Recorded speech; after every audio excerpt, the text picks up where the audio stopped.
Far out. And growing cannabis in Humboldt. Again, I tease the audience here. Humboldt has this legendary status. When I was growing up, if somebody said they had a bag of something from Humboldt, everyone's eyes just lit up and was just like, oh, okay, killer, let's dive into it. What makes it so special? Is it the place? Is it how it's grown? It's all of the above, really. So, I mean, Humboldt County really is the first cannabis brand. There was weed and there was Humboldt weed. Right. And it was like Humboldt Green was what it was called. Yeah. And I think a big part of it is we're in such an isolated community that it's really a very special place for cannabis because we have really clean air, we have really clean water, we have a really unique geology, the way that the mountains have come up and just created all these microclimates. Yeah. And yet all of them are kind of in this crazy banana belt that is just really climatized for cannabis. We don't have a lot of mold issues. We have these cool breezes that still come through. We've got all kinds of different rocks and minerals in the soil that are naturally there. Yeah. And then I think a big part of it too is back, in the 70s and 80s when cannabis was really starting to be cultivated heavily in the hills of Humboldt, people still had to hide it. We had camp, we had the guys hanging out of helicopters. One of my earliest frightening memories was looking out from our deck at a guy in a helicopter with a gun strapped on his side, and he had his aviator sunglasses on, and he was flipping everybody off. I was a kid, I was like 5 years old, and he was like, And it was a very frightening time to be, growing up in that area. And yet, everybody still was going to do what they were going to do. So people went out into the woods. And the interesting thing now is that as we learn more about living soils and regenerative farming and the type of climate and soil really actually that cannabis wants to grow in, it wants to grow in a fungally dominant soil, which is what we generally find in old growth forests. Sure. So we were cultivating in these soils that were just prime for cannabis. And because you didn't have clones and you didn't have seed banks and you didn't have stores to go in and buy little babies and have all this, what's the hypiest new strain to get? Yeah, it was like you just always did your own seed projects. So, you swapped with your neighbors, everybody grew the genetics out, we picked out the best ones. And you're touching on a lot of just critical points here. And you're working through a few of them. Obviously, Sunibus Farms, you're growing full sun for starters, right? We do. But it's the soil, it's this terroir, as it's being called nowadays, right? Right. All these factors that you were talking about, the cleanliness of the water, but also the source of the water, how it's interacting with these other minerals, right?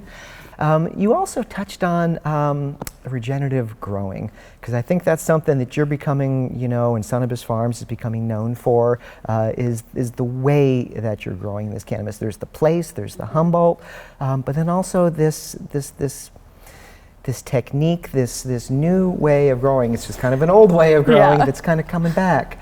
Explain it to us a little bit, will you please?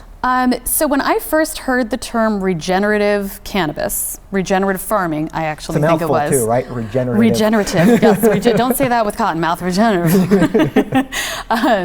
So when I first heard regenerative farming, it was at the Emerald Cup, and they were giving out the first Regenerative Farm Award, and I was like, okay, I don't know what's regenerative farming. And the person next to me was like, I don't know. And I had to Google, and I was like, oh, interesting. Okay, so regenerative farming is basically returning organic material to the soil was the simplest definition I could find. And I just kind of went, well, isn't that just farming? I mean, what else do we do? And I really had to think about industrial agriculture, and I had to go, oh, okay, cornfields in Oklahoma. So this is in contrast to this other technique that's been going on in commercial ag for decades now. Exactly. And even when we talk about indoor growing with cannabis, like in my opinion, people are like, oh, I have a regenerative indoor. I'm like, you can't, it's not possible. That it is an oxymoron, it doesn't work, I'm sorry. It's about sustainability. Yeah. It's about using the inputs that you have available to you on your farm or growing those inputs, right? Exactly. It's called closing your loops.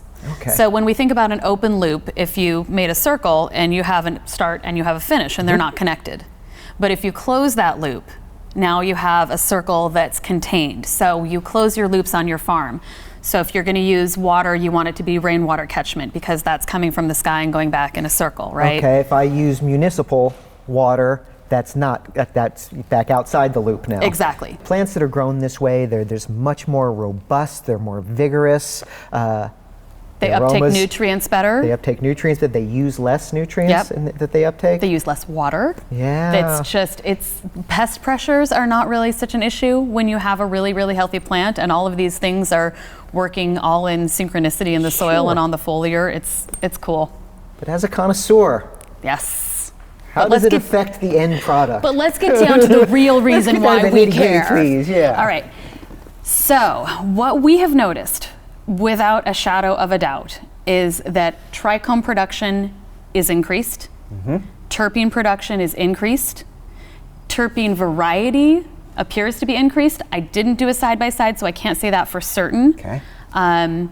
And it's just got a different feeling to it, too. Higher trichome content, higher terpene content, and perhaps a more diverse terpene content.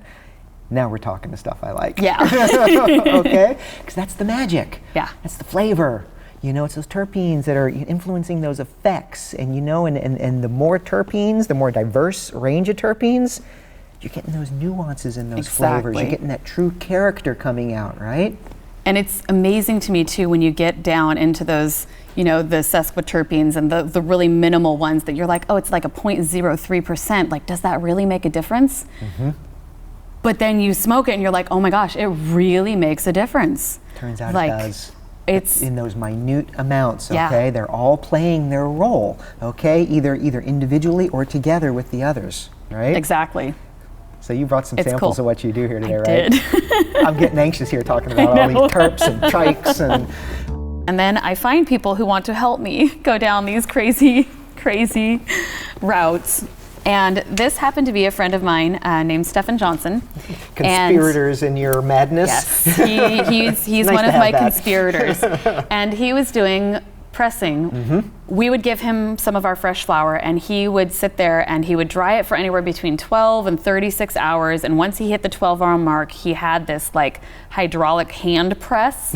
So it was like almost no heat whatsoever, only the heat of the pressure that would do it. Yeah. And High Times had a pre-roll category. And I was like, I really like that High Times cup. I really want one of those cups. Stefan, do you want to do a pre-roll with me? Let's do an infused pre-roll for the medically infused category. And he was like, okay, sure. I'm like, we have like 3 days to get these done. We need 58 joints.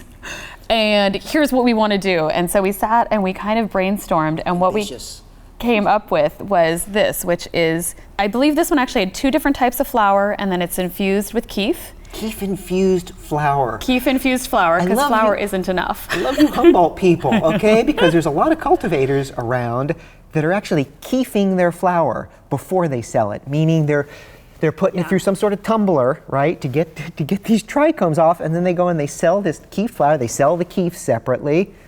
You're putting the Keef back in. We're putting the Keef back in. Love it. Yes. All right. So Kief-Infused flour, we have 2 different types of rosin. So there's a dab at the top, and then there's one down here, and they're different flavors.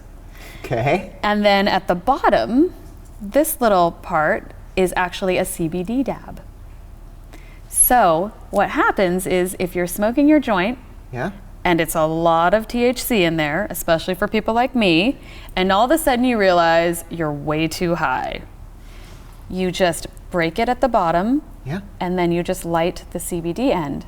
And what we're finding is that CBD will balance out your THC and make it, I don't necessarily think it brings you down, but it just makes it more maintainable. Cuts the edge off. Exactly. Takes you from that state of to okay, I think I can cope. I think I can cope. Yep. I hope you're ready. You brought it. Well, you're going to start it. I was so excited, Wendy, and I'm telling you, now I'm a little apprehensive after you told me all the stuff you stuffed into here, man. I didn't that vaporizer didn't get me very high at all, but I suspect this is gonna. That should do the trick. Cheers! Thank you for bringing this, Wendy. We're about to get high now.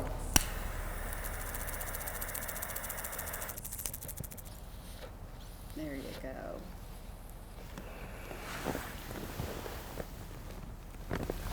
See, and I know people are like, oh, everybody needs their own joint. I'm like, well, you know,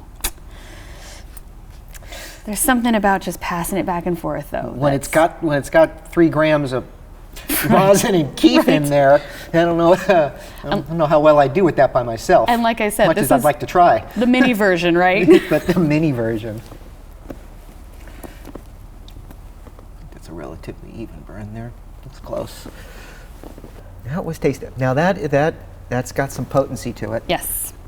I can Just tell, a little. I mean, it's already, it's already starting to get on top of me. Just those first, couple hits I did to get it lit.